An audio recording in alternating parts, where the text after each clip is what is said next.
Okay, so I want to talk about abstract classes right now. The problem that we had a few minutes ago, actually in the last day or so, with the shape class was that in order to make the polymorphism work, I needed to be able to send a getPerimeter message or a getArea message to any kind of shape. And so I created an array of shapes back here. Let's look at it again. Whoops.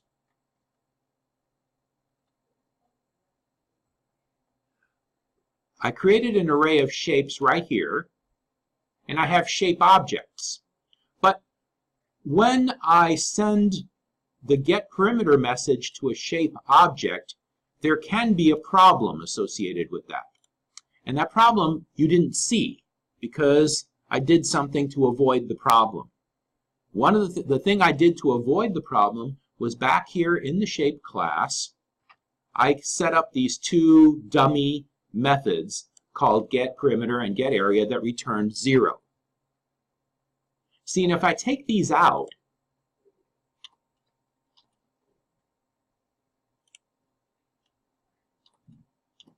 just take them out, I'm going to run into a problem here because now Java doesn't know that getPerimeter and getArea make any sense for a shape object. Even though I'm never instantiating a shape object, I'm only instantiating rectangles and circles. And rectangles and circles have getPerimeter and getArea methods, but Java is not convinced that I know what I'm doing. And so it gives me this error. It cannot find the getPerimeter or getArea methods for a shape object. Even though in this program there are no shape objects per se, only rectangles and circles. Okay? So this is a problem for us that I solved in this kind of stupid way. I solved the problem by creating getPerimeter and getArea methods and returned 0 for them. That's kind of bogus, and you should feel like that's not a good thing to do. What I'd like to do is postpone the definition of a method. And we can do that if we declare a method to be abstract. So an abstract method has a heading, but no method body. And Java allows us to do this. The body of the method is defined in the derived classes. So we're going to do this, but a little bit more before I actually go through and do it. The class that contains an abstract method is called an abstract class. So backing up a minute, in order to postpone the definition of a method, Java allows an abstract method to be declared. Abstract method has a heading, no method body, and then we define it in the subclasses. Anytime you have an abstract method in a class, that class becomes abstract. So an abstract method, you can think of it as a placeholder. It defines that there's got to be a method, but you're not telling what it's supposed to do. And any subclass must provide an implementation of that method. You give it a heading, just like we did, but we don't specify anything that it does. It cannot be private because it makes no sense, because it's got to be implemented by subclasses. And it has no body. It just ends in a semicolon. So here is what I'm going to actually do. I'm going to add this abstract word to the heading line for getPerimeter and getArea and just remove the implementations. So back here, we'll go back to the shape class. Actually, I'm going to leave those comments, those two methods in there just so we can see them. But I'm going to create here an abstract method, public abstract double getPerimeter. And after that heading, I just put a semicolon. And what that is going to do is it's going to say every subclass of this abstract class must implement getPerimeter. I, as the parent, don't say how it's going to work. But every descendant has to provide an implementation of getPerimeter. So this goes to an extreme, right? What I did earlier was I made a getPerimeter method that returned 0. And so every subclass inherits it. But now I'm saying, no, I'm not going to set it equal to 0 or anything stupid like that. But I'm going to demand that every subclass implement this method. And then I do the same thing for getArea. Make it abstract.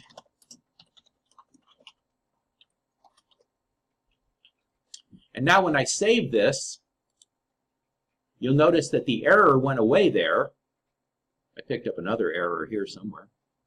Oh, right, because now the class shape has to become abstract. Remember in the slides we said that an abstract,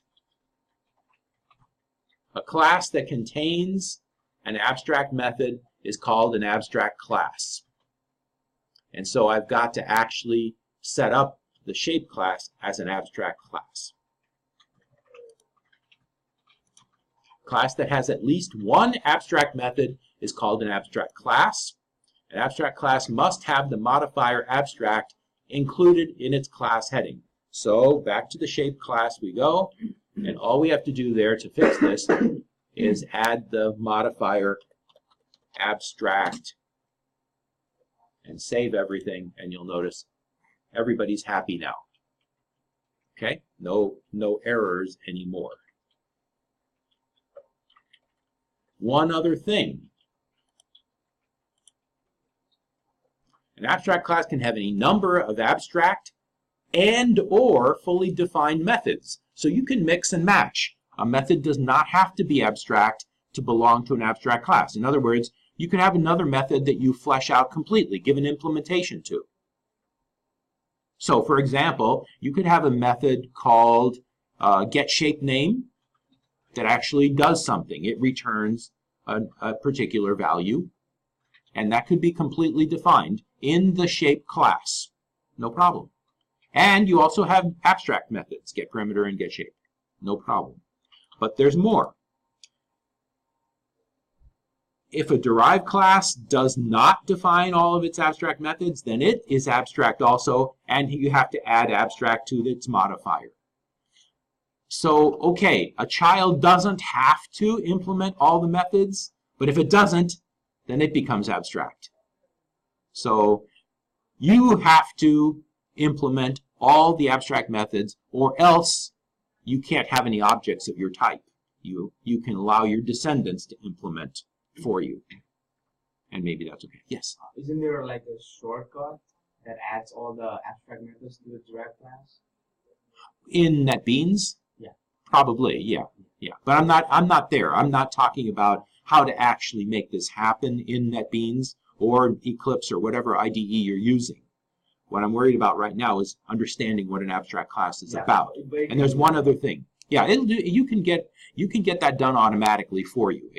It can generate code as you wish. That's not the question. The question right now is, do you ever want to have a subclass that is also abstract? You might be an abstract class, and you might have a subclass that is also abstract. For example, if you think back, we had an example with employees. There's reason to make an employee an abstract class because maybe you're going to have methods like getPay that depend on what kind of employee you are. Some people are salaried, some people are based on commission. So the formulas might be different for getPay. So you might set it up this way. But then when you come down to looking at salaried employees, you might have different categories of salaried employees. You might not be able to implement the getPay method yet at the salaried employee level. You might have subclasses of salaried employees. For example, you might have some salaried employees that are hourly, some salaried employees that are also based on some sort of annual contract, and their getPay methods might be different. So you don't do it at you don't decide things at the salaried employee level, so you make that abstract as well. So you've got employee class abstract, you've got salaried employee abstract, and then you might have some descendants of salaried employee that are defined completely. That's all we're saying here. But this, well, we're getting to the thing that I really want to point out here. A class that has no abstract methods is called a concrete class, and those are the classes that have objects. You cannot create instances of objects from any abstract class. So flip back over here to the code. I've got this abstract class called shape. If we look at our shape app, we could actually run this thing. And I believe that we're getting output the way we did. But what I cannot do anymore is I cannot come in here and create a shape object.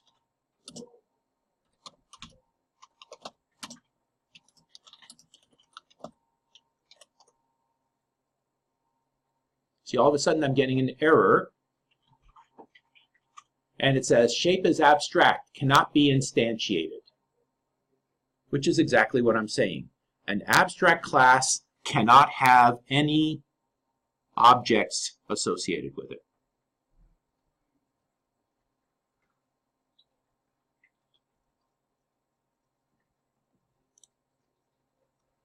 So you can only use an abstract class to derive more specialized classes.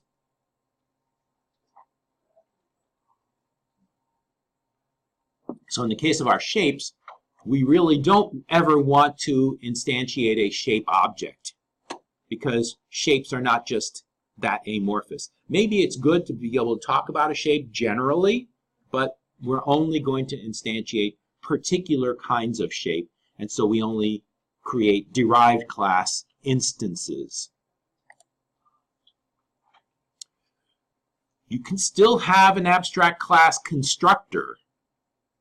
This is a little confusing.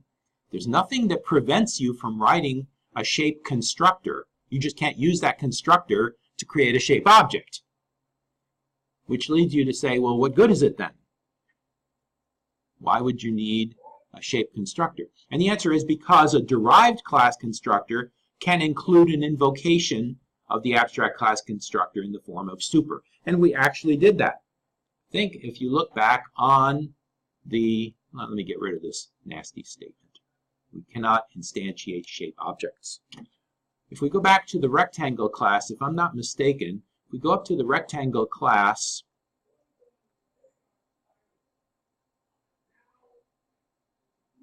maybe not. Didn't I do that? Maybe it was in a different place. Rectangle, circle. No, I guess I didn't do that. Not in this class. In one of the classes, we had created a constructor in the shape class that did something like this, and then we called that constructor in one of the subclasses.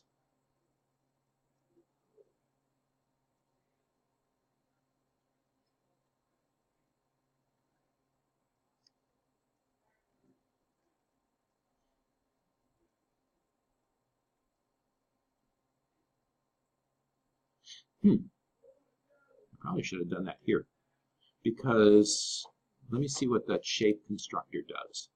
The shape constructor sets the argument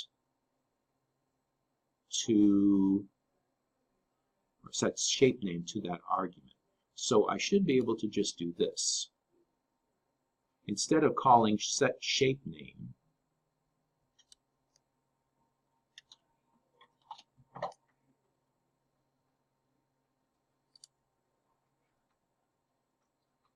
it must be first statement. Okay, fine.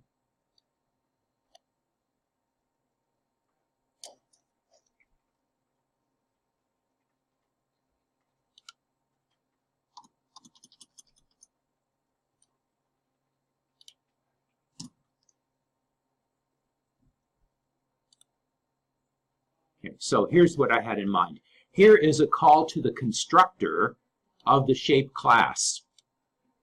The shape class has a constructor that takes a single argument, and that constructor sets that S into the shape name member variable that's private. So it can do that. But from the rectangle constructor, we're passing along the job of setting the shape name to the parent object. There is no parent object, but to the parent constructor.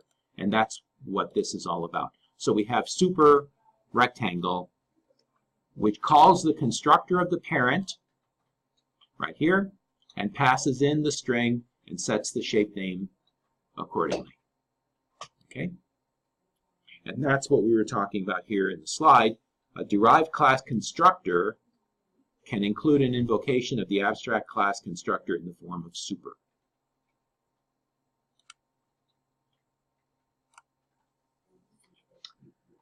Abstract class is a type. We should know that already. Just because we've made it abstract does not mean it's no longer a type. It was a type earlier when it was not abstract, so it's still a type. So you can say that shape, now that it's abstract, even though it cannot be instantiated, it's still a type. You can have a parameter of that type. You can plug in objects of that type. You can create arrays of that type. You just cannot instantiate objects of that type. Okay, so back in the code here, I ran into a problem in the Shape app right at the beginning here where I tried to instantiate an object.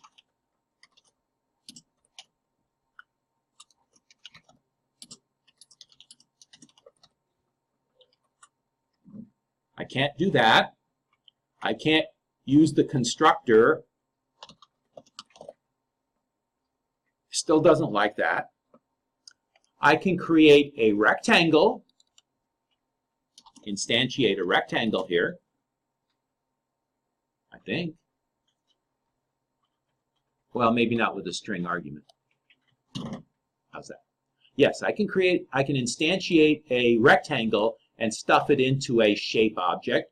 I can create a reference for a shape.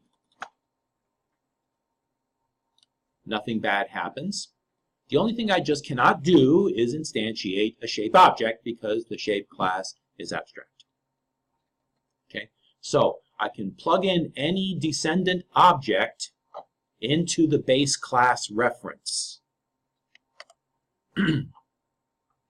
And I can use a variable of that abstract class type, a variable of the shape kind, as long as it names objects of the concrete descendant classes only. And that is it.